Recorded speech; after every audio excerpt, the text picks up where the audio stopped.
It's Sapphire Reserve Day. The new Sapphire Reserve has launched with all of its new benefits, bonuses, and new rules that might make you cringe. All of that coming up right now on MTM Travel. Chase is the new Amex.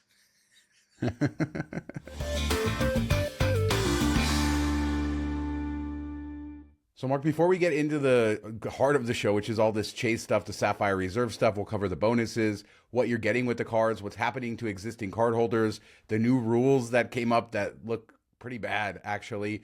Maybe on the surface, not so bad, but you're going to let us know why they aren't good.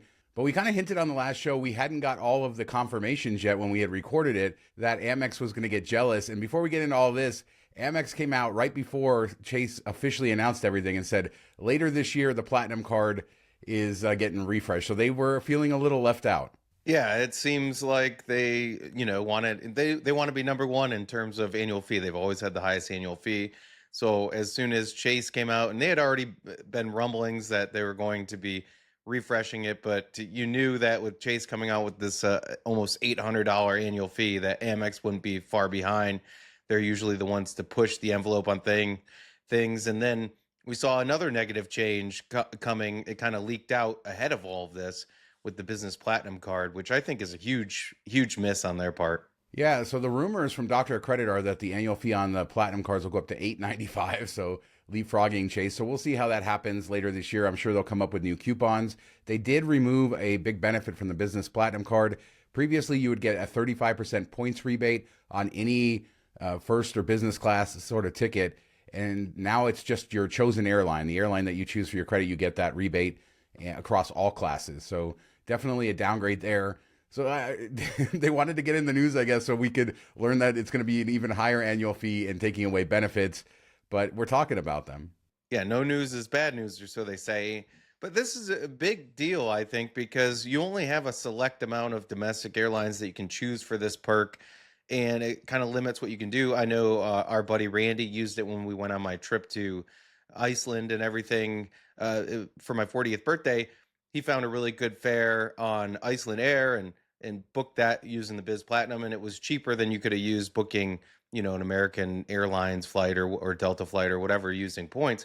So it gave you options. If something like a mistake fare popped up or just a really good sale, you could still book all these random airlines other places, and it gave you a chance to use points and miles on things that you might not have been able to book otherwise. And now it's locked in, and you don't even get any airline in the US, it's select ones. So it's kind of annoying. I mean, people have said that once they burn the $200 worth of airline incidental fees, they've been able to switch in the past. So you can maybe finagle a couple uses out of it each year if that stays the same, but you're still very limited here. Yeah, and I think the ability to change has been limited to domestic airlines, not so much international. At least Doctor Credit is reporting that from the data points. But yeah, so we talked about Amex, a lot more coming later this year, just higher annual fees across the board, which leads us to Sapphire Reserve, the relaunch of the personal card and the launch of the business card. And the business card we'll talk about a little later, maybe a little bit more favorable, better bonus, better application rules. But I know we have to get into so much, but let's talk about the application rules because that's the big news of the day. People seeing what it is saying when you're going to apply. And we're not calling this a lifetime rule, but it does seem like language is harsher than the previous 48-month rule. But there's some good things too. What's the good, the bad? Break it down for us. Yeah, and it's a little bit different than what they talked about at their launch party, and that's always something that you have to worry about when you're talking to PR folks versus the nitty-gritty lawyers writing these things. Sometimes they get things confused on, maybe they change things last minute, or maybe they just didn't fully understand what was being explained to them, and then they pass it on to the journalists that were there in a way that wasn't, the proper way or whatever. We don't know where it was lost in translation, but it was a bit. And the first thing we thought was there wasn't going to be like a family rule. You could hold both cards at the same time. It looks like that may not be the case. On the terms, it says you may not be eligible for this for the Sapphire Reserve or Preferred. So the Sapphire family, you may not be eligible if you carry one of the other Sapphire products. In the pop-up, it says, somebody that has gotten the pop-up applied received the Amex-like pop-up. It said you are not eligible because you have another one. So we don't know if the pop-up when you get the pop-up triggered, if that's telling you why, or if that's always the case. It just seems like just plan on not being able to hold both and apply for the other one and get the bonus. But you can still proceed forward without a bonus and get the card. So that's a new little thing too. That's probably the only positive here. Yeah, I mean that is good for some people who want to get the card again, and this makes perfect sense for Chase to allow that. It never really made sense otherwise, because if you don't care about the bonus and you want to get the card anyway for the perks, why wouldn't they allow you to have that? But let's read the terms exactly as they say. This is for the personal Sapphire Reserve. It says this credit card is unavailable to you if you currently have one open. The new card member bonus may not be available to you if you currently have any other personal Sapphire cards open, previously held this card, or received a new card member bonus for this card. We may also consider the number of cards you have opened and closed, as well as other factors in determining your bonus eligibility. And then, as you point out, when you do apply, there's a pop-up that says, hey, you're not eligible and we haven't run your credit yet. So it's working almost exactly like how Amex's pop-up works. Yeah, it's very similar. And I do like that they give you you're not doing a hard pull first, which is nice. And then it says, do you want to proceed without the bonus, or do you want to cancel this application? And I hope that rolls out to the other cards. Right now, it looks like it's just for the Sapphire family. We'll have to see if that goes to like the United cards or the Freedom cards, stuff like that, because I'm sure there's quite a few people that would like to get cards, they're above 524, and currently you can't apply it and get approved for a card without being eligible for the sign up bonus. So they should roll this out to all the cards. There's no reason to keep it. If you're like a United frequent flyer and you really want the perks, but you're at 724 for the next, 18 months, it's stupid for Chase not to give you that option if you would prefer. I mean, it doesn't cost them anything to sign you up without a bonus. I agree. And they're getting the annual fee and they're putting the card out there for what it is without all the acquisition costs. And I agree. It makes perfect sense for the co-branded cards. Something like United, people come and go. They might cancel the card, get it, want to get it again, but they're not eligible. So yeah, bright lining there. That's a good thing that's coming from this. But in reality, Chase has given themselves a ton of language to opt out of giving you the bonus, some transparency with the pop-up, but this probably means that people are less eligible for bonuses in the long term, right? They're going to get less bonuses on these cards, whether it's once per lifetime, we don't know, but certainly worse than once every 4 years. And it's also going to take into account your wider relationship. So if you're opening and closing a lot of cards, or they don't see you as a valuable customer, that could affect it too. And if this spreads out to all the cards, which I suspect it probably will, although the co-branded cards might have different contracts and different windows, and that's why these banks are often able to roll this stuff out to their own cards first. Yeah, and that's why we've seen, the Hilton cards, or at least I'm assuming why the Hilton cards don't have the family rule when all the other Amex cards have the family rule. I'm guessing Hilton doesn't want it, or something along those terms, because everything else does in the Amex umbrella. So they say may. Everything says may not be eligible. So that leaves it open to interpretation. If you're a really high-end client, or you have, certain banking relationships, maybe they will, skirt around these rules. Maybe they won't. We don't know until we see more of the data points. But it does appear that holding the card previously or getting the bonus previously makes you likely ineligible for a new bonus. And you'll just have to apply and see, and you'll hopefully get that pop-up if you are ineligible, and you won't have to go forward with it. But that's very similar to what Amex has. They base it off of when you last held the card. They do not base it off your bonus. And they say once per lifetime with Amex, which is like 7 years for them. So we don't know how Chase is going to define this. Is there a we forget about it after so long or whatever? But the cool thing is you can get both cards, the Sapphire Reserve and the Sapphire Preferred, in quick succession. If, let's say, you signed up for the Sapphire Preferred at the 100K bonus that just happened and you're new to the game, and you want to keep that for 12 months, because anytime you get a new offer, you keep it for 12 months so they don't claw it back, and you just good banking relationship. Then you product change that to something else, maybe the original Freedom card that's no longer available for applications, and wait a couple weeks, wait like 3-4 weeks, something like that, for the back end update, and then you would be eligible for the Sapphire Reserve. So you don't have to wait that full 48 months. But I'm guessing a lot of people have had both of these cards in the past, and maybe you're coming up on 48 months and we're all excited to get in our bonus, and now it may not be possible.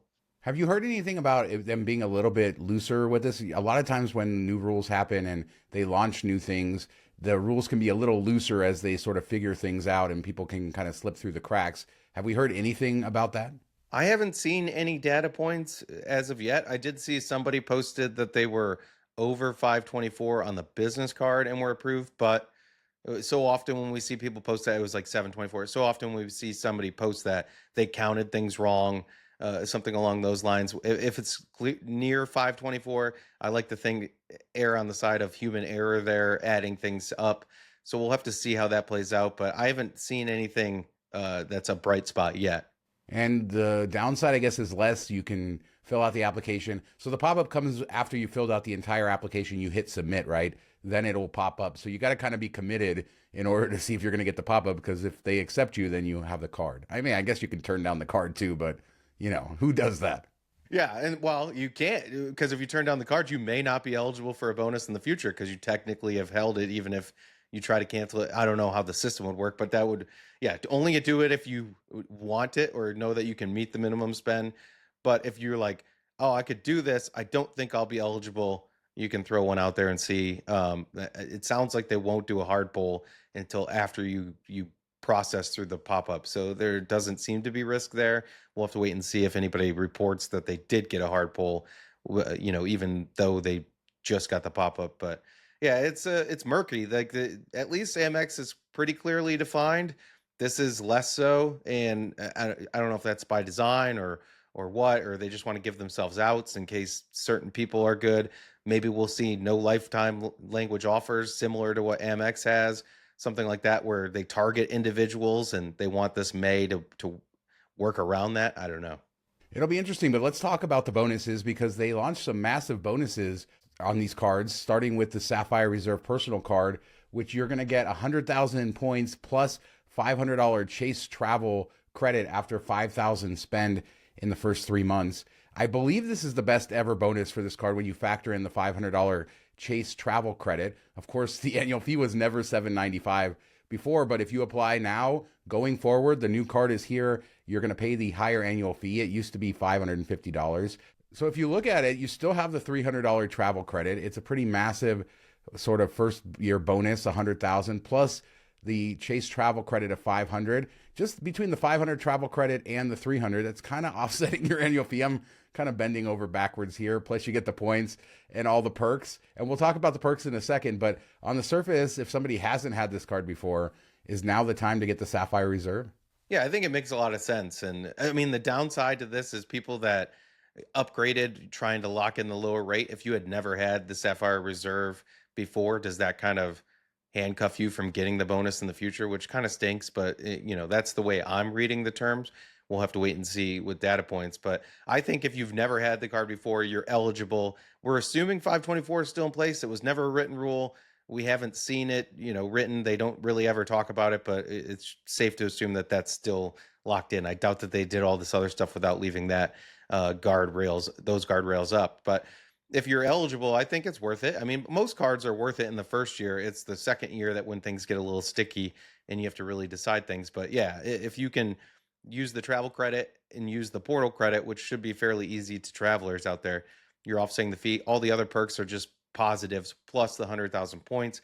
5,000 in spend isn't huge or anything. That's pretty approachable for everybody.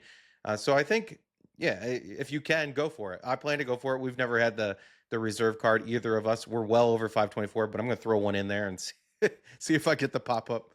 Yeah, I think this is a good value. And as a reminder, looking at the earnings, the old card used to earn 3x on travel and dining. The 3x on dining is still there, but they've changed it up a bit where you get 4x on flights booked direct, 4x on hotels booked direct, 8x if you go through Chase Travel. And so you don't get all the travel sort of bonus there, but still some decent bonus categories on this.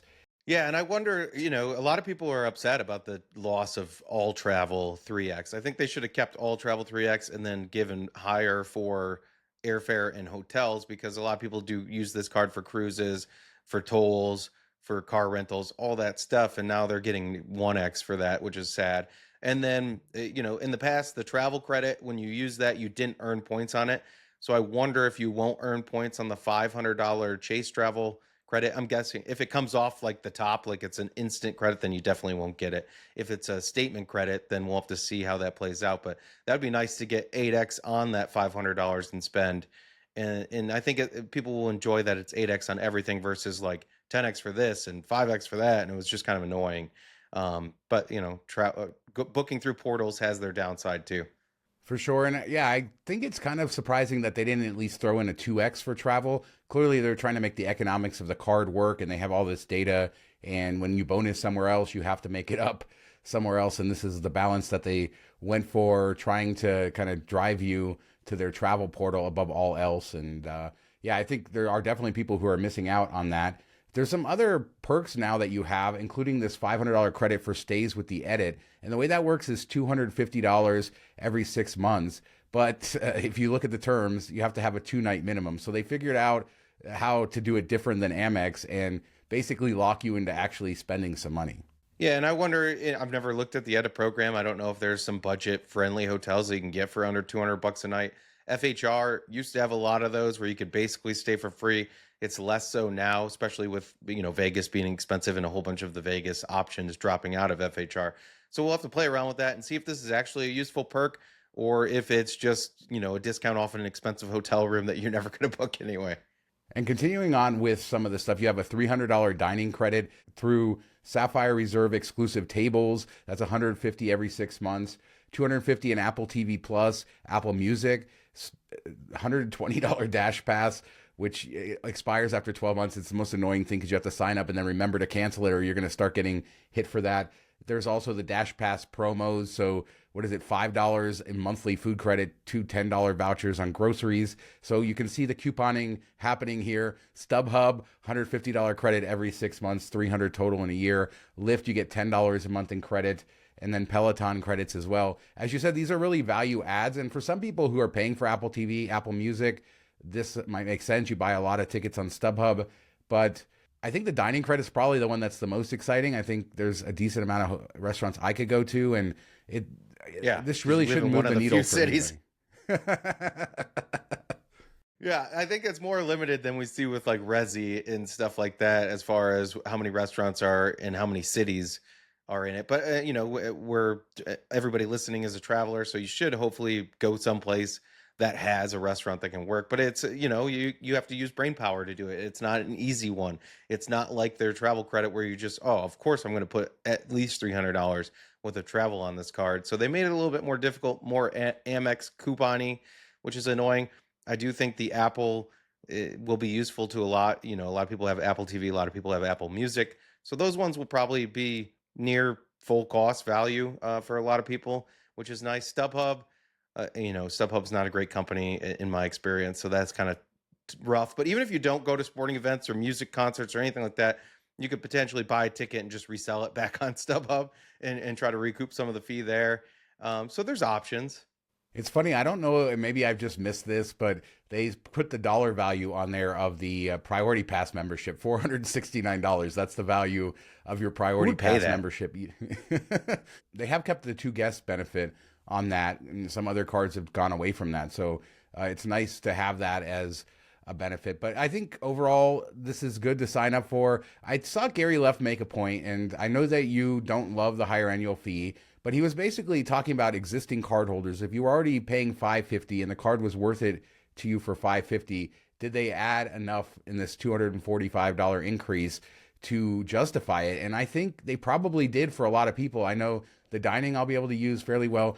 The edit, even though you have to do 2 nights in Vegas and maybe elsewhere, there's probably some deals where you're going to get a decent deal because you're still also getting the breakfast and all those FHR type benefits with that.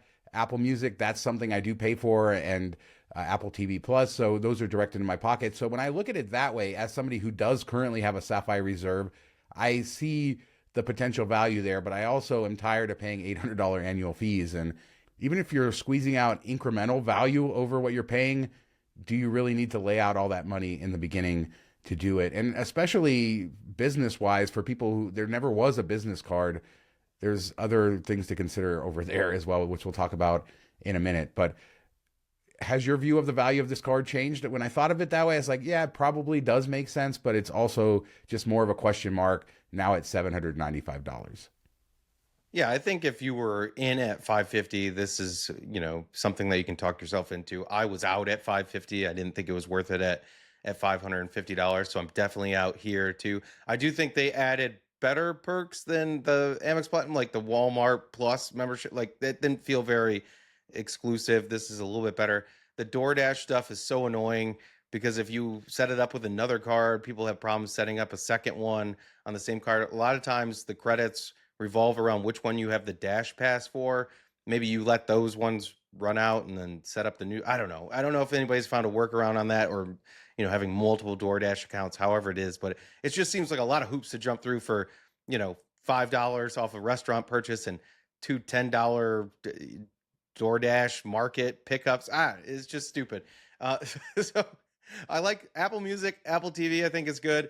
Travel credit still good. The edit and dining credits, those are the make or break. If you think you can use those, I think you'll be in on this. If you don't think you'll be able to, then you're out. And I think StubHub, stuff like that, sure. Maybe I'll see a show that I wouldn't have seen, but it's not driving the value. I'm not using it all the time. So I agree with pretty much everything you said there. Of course, it does have the $75,000 spend bonus. If you spend $75,000 in the calendar year, you will get Southwest A-list status, IHG Diamond status, and then a $500 credit for Southwest through Chase Travel. Could they put two more worthless status levels together for putting this kind of spend? Like, that's insane. $75K. And then the $500 Southwest credit, which you have to book through Chase Travel. You can buy a Southwest gift card for 20% off pretty much any day of the week at Costco and Sam's Club. Like, they're running that deal all the time. So this is really worth maybe 75% value. It's just not great. Everybody loves the new Southwest. What are you talking about, Mark? Everybody loves the the paid bags, the paid seat assignments, the high prices still. But you can just get a Southwest credit card for $69 and get the bag. Like, I don't know. It's crazy. Like, hook up something a little bit better.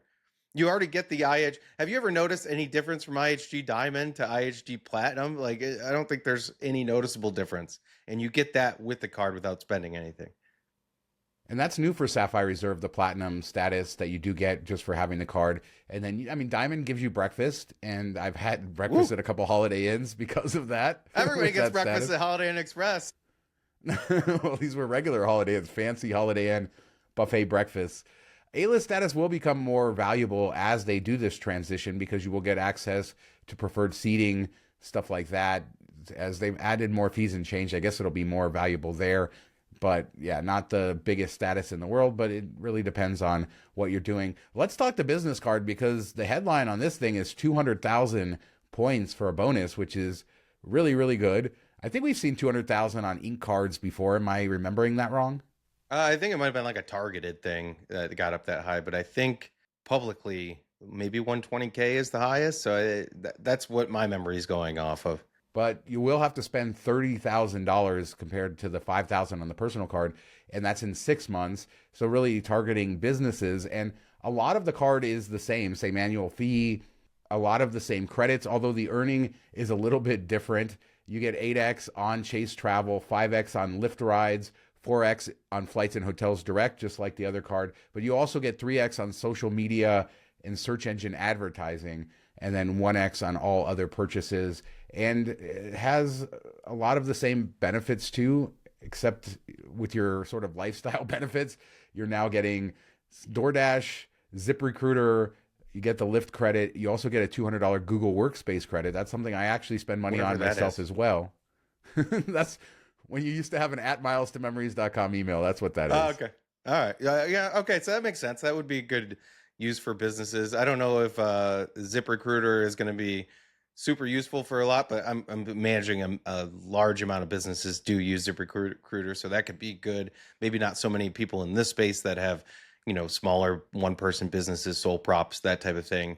The 200K for 30K in spend, it's very similar to what we see with like the Venture X business, stuff like that, and you get 6 months instead of 3 months. So I think it's doable. I think it's worth it to spend that amount of money. A lot of people will be like, well, I could get 5 sign-up bonuses for that, so why would I do it? Well, if you haven't noticed, rules are changing and things are going to be getting tougher. So take what you can get, spread it out, breaks up your applications a bit.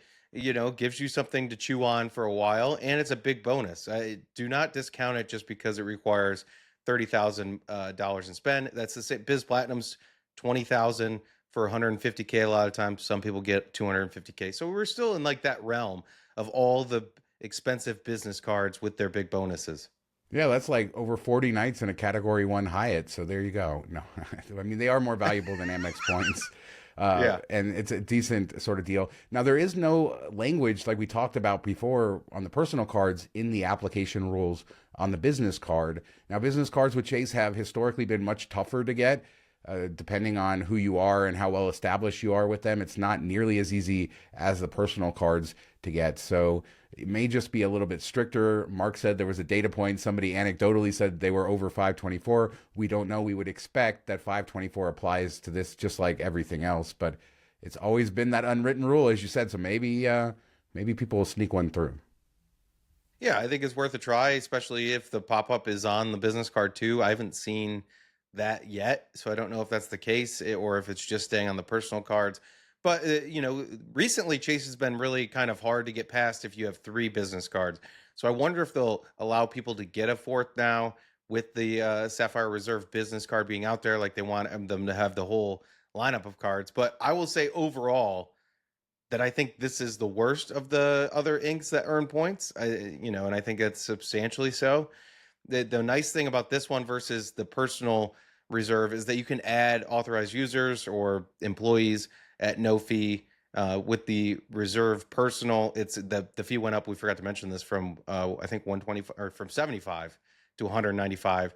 They do get their own lounge access, their own priority pass membership. So it might be worth it for some, but on the business side, at least they're not charging that fee. And like the Sapphire Reserve personal card, there is a big spend bonus on this one. You have to spend 120,000 in a calendar year, and you get the same $500 Southwest credit at Chase Travel, A-List, IHG Diamond status, and then they also throw in a $500 gift card at the shops at Chase because you're spending more money, I guess, than you would on the personal side. So all those great statuses that Mark just talked about, spend more money on this card and you can get them. Who doesn't want, an overpriced Bose speaker for $500 on the shop with Chase? That's like I remember my grandpa used to redeem his membership rewards way back in the day on the Amex membership rewards catalog. Like, I got this whole surround sound system for like 300,000 points. What a deal! So I would just envision that's similar to what it's like here. But the one thing I want to point out is the 3x on social media advertising, which is a huge expense for a lot of businesses these days. And it's capped pretty much everywhere else, I believe. And this is uncapped. So that could be pretty massive to a lot of people. If that's your business and that's your sweet spot of spend, I think you're going to really like this card. And you'll probably hit the 120K fairly easy if that's the case. And then this is just like added bonus stuff that you're like, oh, who cares? I was going to spend it anyway. But it's definitely not something I would chase. No pun intended. No pun. Or maybe. Come on. So, I mean, between these two cards, for me, I think if I was going to pick up one, now, obviously, I'm not eligible to get the personal Sapphire Reserve as somebody who has the card currently. So there's really no option there. So the business would be my only chance here. But I actually think if the spend was there, as you said, instead of getting 5 sign-up bonuses, I would probably just get this card, focus on it, get the 200,000 and see how that goes. But which one? Well, you already said you're going for the personal, right? Yeah, I mean, I might try for the business too. We'll just see and throw it all out there and let the chips fall how they may. I think I'll go personal first just because it's an easier approval. And if I get the pop up, then I'll go to the business and see there. I'm expecting both to be an automatic denial or pop up, but it's worth a try. We're going to test it first day. And you never know what will happen. Yeah, I kind of want to do it myself for the business. We'll see. I got to talk myself into it, make sure I'm up for that spending, which is something you should definitely do, especially with a 200,000 point bonus on the line. Make sure that you're able to do that and it's not a huge stretch. But yeah, on my business, I think it would actually be pretty decent to do. There is one other aspect to this is that current Sapphire Reserve cardholders, how does this work? Because you're now paying a $550 annual fee. Are you getting all of these new perks?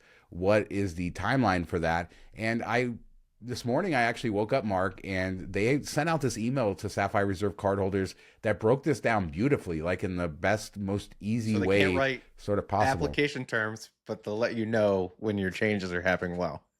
So they have Yeah. it within them. They just decided not to. They have the power. They chose not to use it. So one of the big perks we've talked about, and we talked on the show about points boost, where they were giving certain people a targeted 2 cents, 2.25 cents. They were testing out this ability to redeem points at a higher value through the Chase Travel portal. And that is now live on the cards. So that's part of the new cards, and it's live for existing card holders.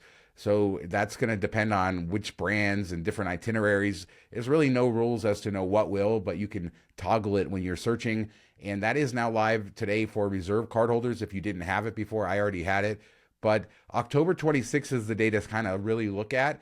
And that's where the card kind of switches over to the new card, where you get the new earnings. So if you have a Sapphire Reserve today, you're earning the 3x on travel, all the stuff as it was all the way through October 26th. Then it'll switch over to the new earnings. You'll also get all the benefits at that time, and the fee will go up at that time to $7.95, meaning that when your card renews after October 26th, you will be nailed for that. I think mine renews in November, Mark. So I'm not going to get any of this grace period. And so that's another reason I'm considering maybe doing the Sapphire Reserve business and letting go of the Sapphire Reserve, if I do that. But that is sort of how that goes. And then, October 26th, that's the date where it all becomes. So if you have a renewal date in like September, you're good.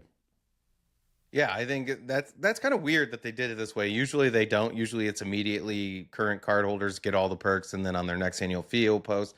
So it does stink for people like you. You have you'll have like a week to maximize what you can maximize before the fee hits if you want to downgrade or change out of it. We should also note that you get the 1.5 cents automatically through the portal on any point in your account on that date in October 26th. So if you move points from your Freedom cards, from your other cards, and you pull them into your reserve, your legacy reserve, that will get locked in. I don't know how they're going to figure this out. Bank IT is not usually the greatest, so it'll be interesting to see how they know which points go where, but that's the way it should work. If you use the portal a lot and you want that guaranteed 1.5 cents, then you might want to move all your points before that, even from like spouses accounts, stuff like that. And the nice thing is they say that you'll either get the 1.5 or the points boost if it's like 2 cents. Whatever's higher is what they'll show you. I mean, the cynic in me just says whatever places that give them the bigger kickback booking through the portal is where you're going to get 2 cents, but we'll have to see. It's funny because in Europe on my recent trip, I was doing a lot of last minute bookings. And so I was definitely looking at this, and I could never find any European hotels for the cities I was in that had the points boost at all. I would just click it and it would say no hotels available. It really is hit or miss. Now in the US, I've seen it much more widely available, but I guess this is a huge thing to consider. Now you are giving up that 1.5 cents. And that's why Mark says pad that balance, get as many points as you can in before October 26th so you can at least extend that benefit out, because new card holders are not getting that. You can't really count on the points boost for anything. I think it's more like a nice little bonus if it works for you. And this is a huge downgrade. I mean, there's a lot of people who are redeeming points for 1.5 cents on the Sapphire Reserve. At least they give them the option to kind of keep that around for a while. But long term, I do think this affects the value of the card. I thought it was a nice way to be able to say, okay, my points are worth at least that when you're in a city where you don't have a Hyatt, or you just want to book a local hotel or car rentals or whatever else that you're doing. Yeah, it was nice to know that you could always get at least 1.5 cents. And it was great to offset travel expenses, like you said, that you couldn't normally use miles and points on. Now you have to go to like a travel eraser card, kind of like the Venture or Venture X. And it does devalue what you're getting from this as the fees going up too. If anything, it should be going up, and you should be getting a guaranteed 1.75 cents or whatever it is. And when you're booking through the Chase portal, Chase is getting a kickback just like a travel agent or anybody else. So you think that they'd want you to go this route, because whatever they're giving you at face value, it's worth a lot less because of whatever money they earn on the booking. So kind of closing up this whole episode, why have credit cards gotten so complicated? Is this really what people want? We talk about just the last few years, how annual fees, forever the annual fee on the Platinum card was $450. Obviously, it's just jumped up and up and up and up. And the Sapphire Reserve launched at $450. and it's gone up and up and up and up. And as they've done this, they've had to find new ways to justify or get you mentally to justify why you're paying all of this money. And that is sort of where we are today. How do you see that evolving? Is this going to be the future? Will there be a backlash? Will we see more simplified cards launched? Or is this really the future? If you want to be a person that maximizes value on credit cards, you're really going to have to learn how to coupon. Yeah, I think Lucky 1 Mile at a Time wrote a really good piece on this. Like, are people getting fatigued by credit cards? I know I am. I'm fatigued by all the high end cards. I think that's the really big selling feature of the Venture X now and the Venture Business X. Even though they've devalued that along the way. They haven't raised the fee. There isn't like a whole bunch of coupons to worry about. You get the $300 travel credit. You get the 10,000 points, which offsets the fee pretty much if you can maximize that. So they make it fairly simple, kind of what we used to see. And now as they add more fees, which they're getting these credits from partners that are probably paying most of the freight, it's like free money to the banks.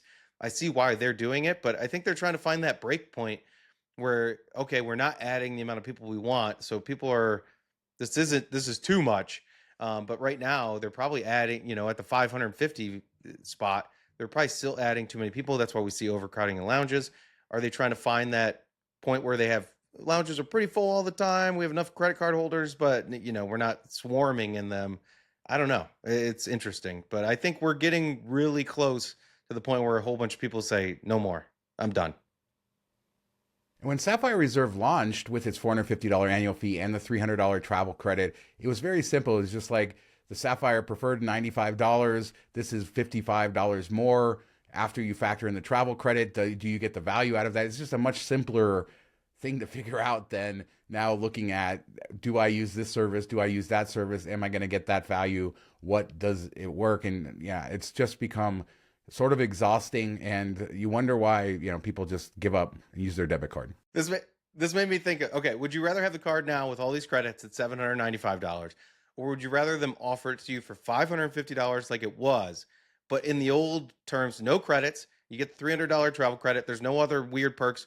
You just get the best in business insurance coverage. You get the priority pass access, and you would get the Sapphire Lounge access, which there's like 8 of them or whatever. So you get that, and you're just paying a net $255. Would that sell you more than potentially coming out ahead by using these credits? Probably. I mean, it's interesting because what is the economics for them, right? Why don't they do that? Offer a simplified version. Like Mark said, there's a lot of marketing dollars that go between these companies and they get discounts. So maybe they're paying Apple, we don't know what, maybe 50% of what the cost is. I'm sure Apple's probably not paying them for that, but they're getting a huge discount. Apple gets a huge amount of subscribers. So these do work like that, and that's why they're not offering it. I do think that there is a market. So Citi, bring back a new Prestige. Here you go. You got the simplified non-coupon version. Give us AA transfers. This is your opportunity. You've fallen off the map, Citi. Now do something. Bringing up Citi, do you really want to go back in time to when we saw the greatest card ever launched, the Citi Prestige? Yeah, just give us some golf, give us a good travel credit and AA transfers, and I'm all about that. I got thank you points sitting there waiting to go to American Airlines. When's that coming? It's so funny to watch how Citi has just fallen off the map. Capital One became a huge player. Amex and Chase still going at it, although we see so much parity now between processes and rules and coupons and higher annual fees. And when will it all end? Probably not. But I think the bottom line takeaway here is that these sign up welcome offers are pretty great and certainly an opportunity now to take advantage of. Yeah, I think if you're eligible for either one, you should definitely consider it.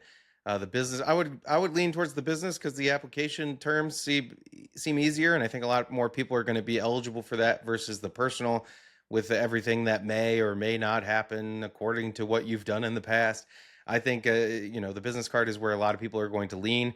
If you can handle the 5,000 in spend every month for 6 months, I think that bonus is really worthwhile. And then hopefully you can offset some of the fee with the perks and all of that, and the 3x on social media, advertising, all that stuff I think is big.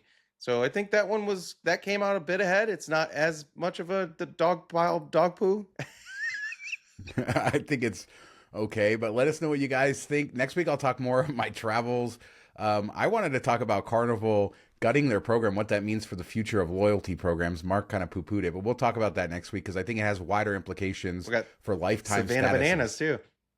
Yes, Savannah Bananas. So all that good stuff coming up, but we had to do this because this was the talk of the space. Sapphire Reserve relaunched here, new benefits, new coupons, higher fees, and some opportunity if you're willing to get one. So let us know, have you applied? Are you going to apply? What are your thoughts on all the credits, all of the new earnings rates, all of the changes for current cardholders? There is a lot to digest. I'll put some links down to some articles to help you do that as well. Thanks so much for watching. We'll be back next Monday with a new show. Talk to you later. We didn't even mention that the preferred went up to 75K for 5K spend too today. So much going on. Yes. So if you didn't get the 100K, look into that. So thanks so much for watching. Bye.